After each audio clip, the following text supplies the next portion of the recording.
Alright, so today we're going to begin chapter 10, which is looking at cell growth and division.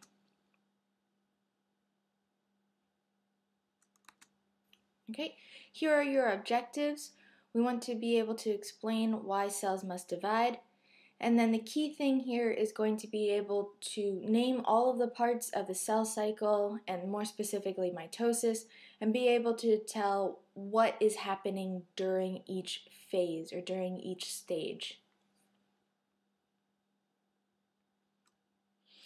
Okay, so we already did an exploration looking into why cells divide.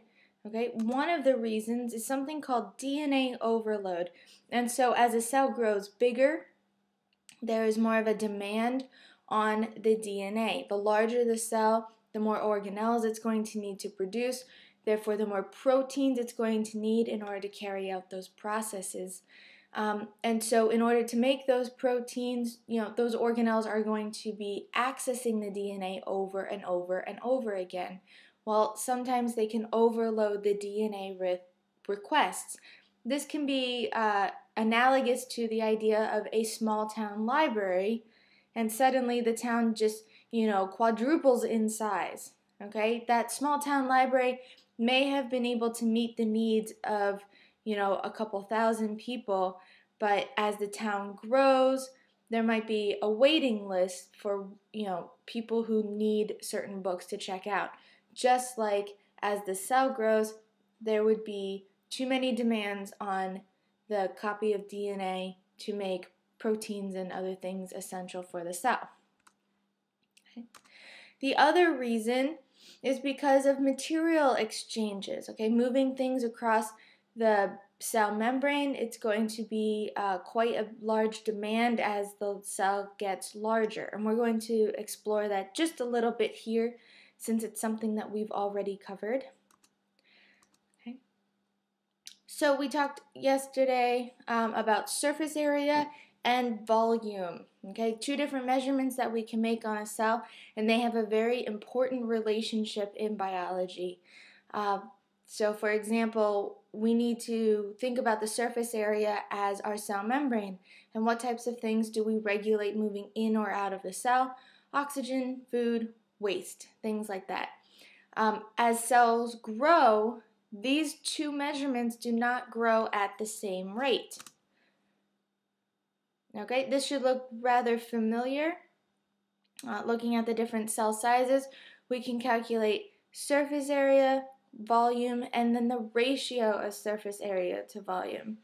Okay, so what I just want to highlight here, we have a 6:1 ratio, a 3:1 ratio, and a 2:1 ratio. So what that means is that as the cell gets bigger altogether, its volume increases a lot faster than its surface area. So what's our advantage here? We want to stay small. Okay? We want to keep that balance between a large surface area and a small volume. So if we look at this ratio, 6 times larger than the volume is where our surface area is here, and that is going to be more desirable. That's going to allow us to move things in and out of the cell in a very efficient manner. Okay? If we look at this cell, the same amount of time, the particles moving in and out of the cell, they're not going to be able to get to where they need. And so that's going to be a struggle for the cell in order to keep up its functions. As I just said before, bigger cells, they have more needs for, glucose, oxygen, things like that, but they're unable to move it fast enough. Okay, so we know that our cells can grow in size, they can get bigger, but when we talk about multicellular organisms, we're going to increase by cell number. So we know why cells grow, and we now know why they divide. So let's look at what is involved in the division to increase their cell number. First, we're going to take a look at DNA, because that's going to be the focal point of how mitosis happens. Cell division is all about organizing the DNA in such a way that is going to wind up in both of our cell copies equally. So we've talked about this before. Okay, chromatin is a form of DNA where the DNA is very spread out. It's sort of long and stringy, very disorganized. Okay, whereas chromosomes, we take that same piece of DNA and we condense it and we coil it with associated proteins, and they form the chromosomes. And we generally find them in pairs when we're looking at them in a cell or things like that. So we're going to go back and forth between these two forms. Now, normally, when the cell is not dividing, it's going to be in chromatin. Okay? But once we want to divide the cell, we need to organize it. And so chromosomes are going to be the most helpful there. Let's look at DNA in prokaryotes versus eukaryotes. Just a refresher again from chapter 7. Prokaryotic cells, our example being bacteria, they have that one single circular chromosome loop. Okay, there's no nucleus, it's just free floating in the cytoplasm, and most of the time it can be attached through proteins to the cell membrane so that it anchors itself in one location. Obviously, copying that DNA is going to be rather easy. In eukaryotic cells, such as plants and animals, okay, here's a little micrograph here showing rod-shaped chromosomes, and you'll see they sort of look like little sticks with funny banding patterns. The banding patterns just have to do with the density of the DNA in that spot. But each one of those little pieces is an individual chromosome. Okay, human beings have 46 chromosomes. They are found in pairs. So we have 23 pairs of chromosomes for a total of 46. Let me just put that on there somewhere. Okay, so many pairs. We'll say humans have 23 pairs.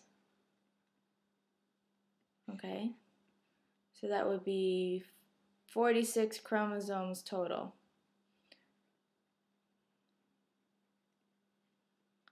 Okay, under normal conditions.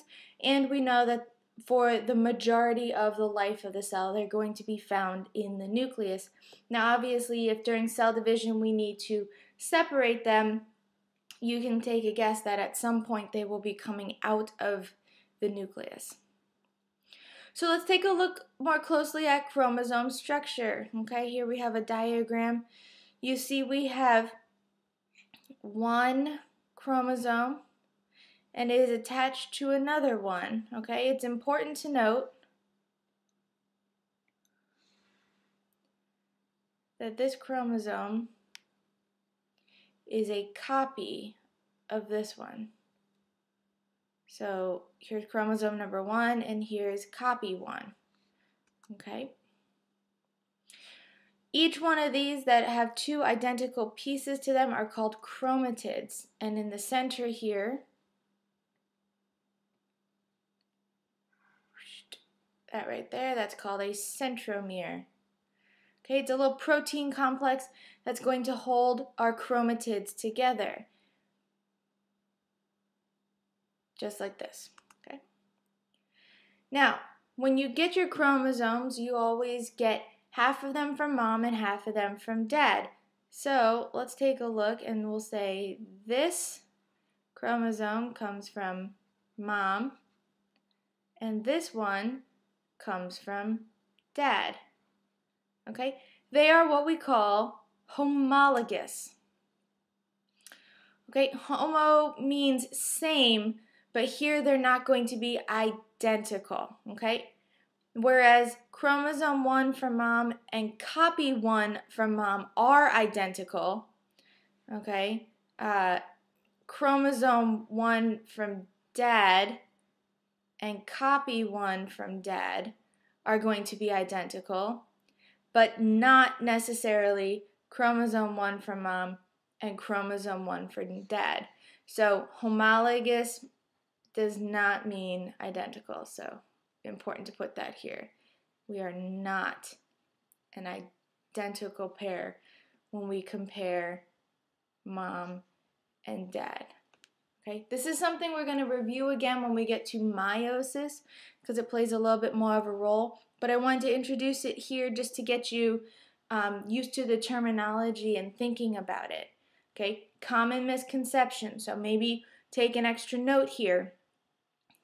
This is a single chromatid, and here is a copy of it. Okay, the copy of this chromatid is identical. This is mom's chromatid from pair number 1, and we made an exact copy of it. Those are identical. However, when we look at the homologous pair that has formed, here we have mom's chromatid pair and we have dad's chromatid pair. This whole thing is called a homologous pair. Okay, homologous pairs, this chromosome is not the same as this one. Okay, if that's a little confusing to you, we can definitely go over it in class, and we're going to spend a lot more time on this, as I said, in meiosis. I just want to introduce some of these terms here for you. Okay, so again, just re-emphasizing homologous chromosomes. This is one from mom, this is one from dad. They are the same size, the same shape. They contain the same genes. So let's say, for example, this gene right here codes for the shape of your earlobe. Okay, note that dad also has the same gene to code for earlobes, but they're not necessarily going to be identical. Maybe mom is carrying, the dominant trait and dad's carrying the recessive trait.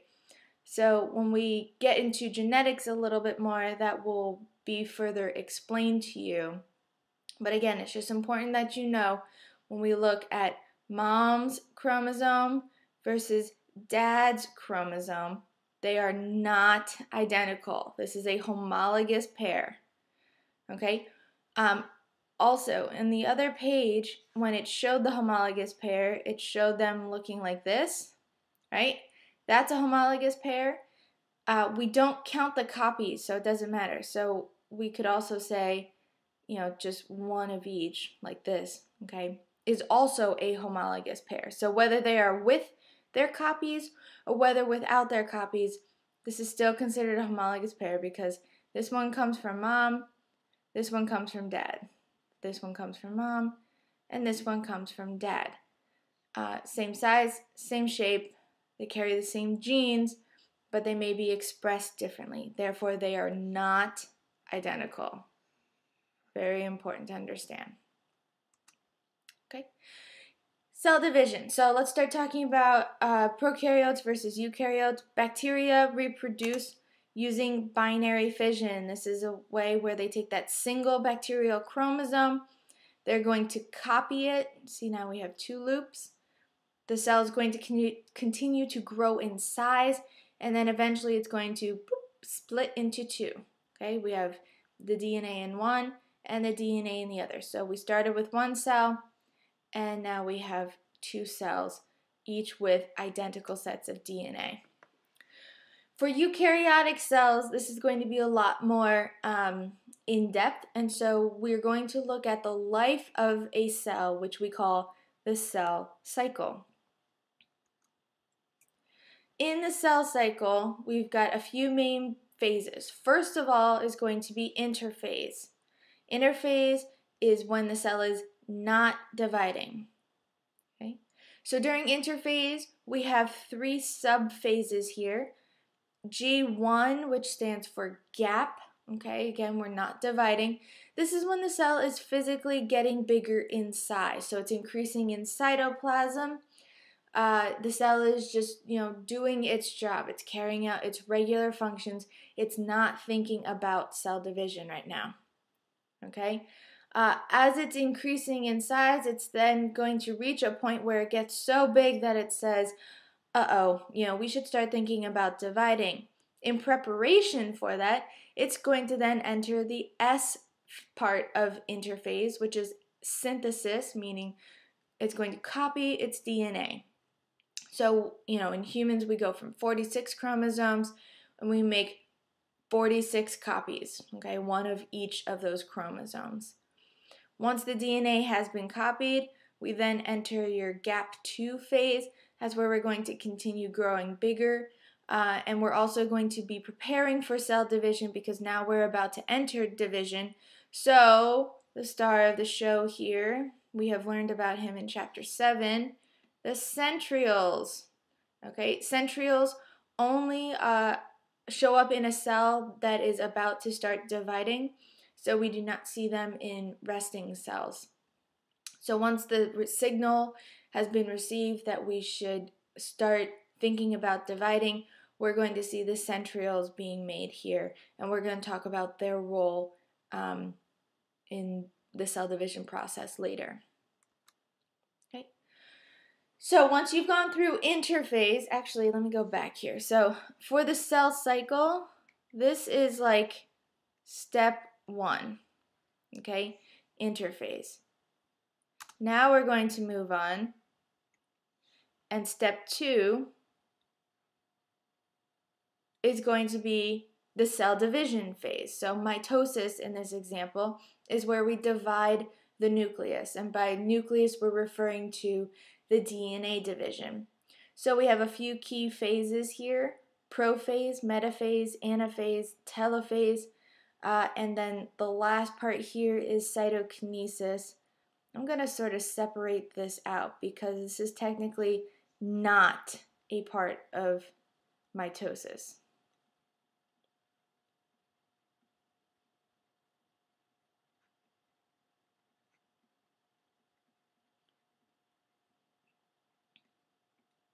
Okay, so you should be familiar with this. You probably learned it when you were in middle school. We're going to talk about each of these phases briefly, 1, 2, 3, 4 of them.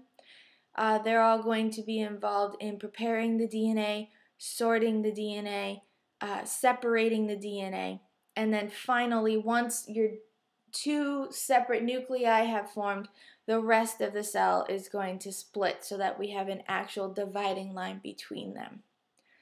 Sometimes after cells have finished dividing, they're told, we don't foresee any division in the future. And so then they will enter something called G sub 0, which is when they stop dividing and they do not expect to divide again if not, any time in the near future.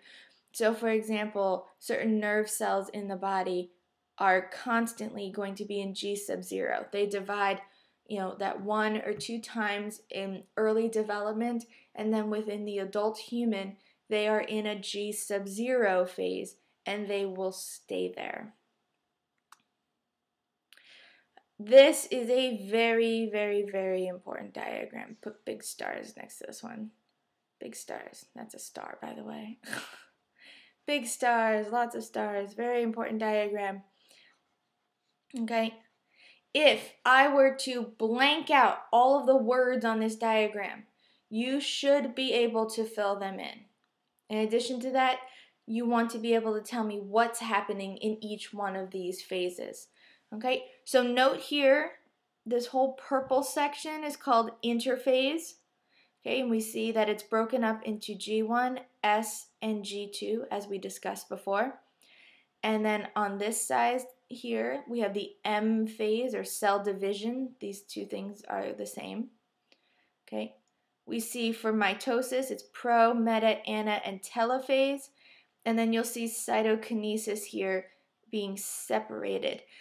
In some textbooks, telophase and cytokinesis overlap so much that they consider them to be one in the same phase. For our purposes and for testing, we're going to assume cytokinesis is separate. Okay. Here's a little bit more description to go with that cell cycle. Take a moment here, pause the video, and make sure that you fill in all of these pieces. Okay, so let's review the cell cycle. Interphase is going to cover G1, S, and G2. We already said what those 3 key phases do, but in summary, we are not dividing. The cell is going to spend most of its time in this phase. As you could see from that cell cycle, it took up a huge chunk of time. We do see the nucleus, but we really don't see the DNA. You see, we don't see chromosomes here because our DNA is spread out as chromatin at this point. Okay. Remember, during interphase, we're going to copy our DNA and the cell is going to prepare to divide. So let's enter the division phases. Okay, of mitosis, our first dividing phase is prophase. Okay. A lot of things happen during prophase. The DNA is going to condense or scrunch down into chromosomes. So when we talked about this in chapter 7, I compared it to taking a shoelace and just twisting it and twisting it and twisting it and twisting it until it starts coiling in on itself and gets really condensed and small and thicker. That's exactly what's going to be happening during prophase. Okay. The centrioles, they've been formed, so they're going to appear and they're going to start moving towards the poles of the cell. So just like Earth has a north and a south pole, your cell has a pole on either side where the centrioles are going to gather. Note in this picture up here, okay, we see a little bit more definition. You can see the formation of the chromosomes. This picture was taken in what we call late prophase. So for the amount of time that prophase takes to happen, the DNA is going to be using all of that time to turn into the chromosome form. Okay. Our nuclear membrane starts to break down. You see we don't have a nucleolus in here anymore, that dark structure. That has been broken down as well. We need to take part of the cell apart in order to allow for this division. So it's almost like every time your cell goes through a division, it goes through a renovation. So it breaks down the membrane and the nucleolus at the same time. These little lines here, these represent the spindle or spindle fibers. They are made of microtubules, and what's going to happen is they're going to grow from these centrioles and they're going to get longer and longer, and eventually they will attach to the chromosome. So think of the centriole like a fisherman, and the spindle fiber is the line in his fishing pole. So he's going to go bzzz, and he's going to throw his spindle fiber out there, and he's going to hook onto a chromosome. This is going to help move the chromosomes during the cell division process. Okay. Centrosome, this is actually not a vocab word that I'm going to require you to know, but just it's more proper to refer to it this way. Okay. Here we have a pair of centrioles. These are the actual structures, and the region where they gather and start forming their spindle is called the centrosome. So that, again, as I said, is not very important, but what is important is that you know that these are called centrioles, and when they reach the poles of the cell, here and here, they are going to start growing, and what they're going to do, you can see here, as they grow, they're going to attach and grab onto a chromatid pair. Metaphase, easy to remember, metaphase, M stands for middle. So now we see all of the chromosomes sort of lining up on this imaginary equator line in the middle of the cell. This is a drawing that you will find in your textbook, a little bit clearer, I think, to see. But again, that's not what it looks like exactly when you look at it under a microscope. These are your centrioles. Your spindle fibers are reaching out and they are grabbing a chromatid pair from either side, and they have pulled them so that they line up sort of like they're a train car, one behind the other. So in this cell, let's say for example, this is mom's chromosome 1, this is dad's chromosome 1, and maybe this is mom's chromosome 2, and this is dad's chromosome number 2. They're not going to line up next to each other, but rather end to end.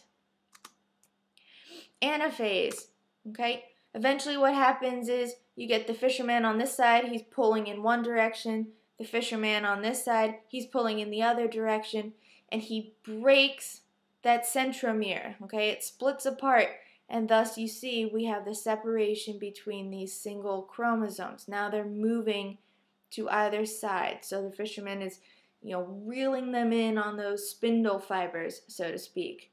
Okay, you can also see the cell has taken on this oblong shape. Here, this is an actual microscopic image.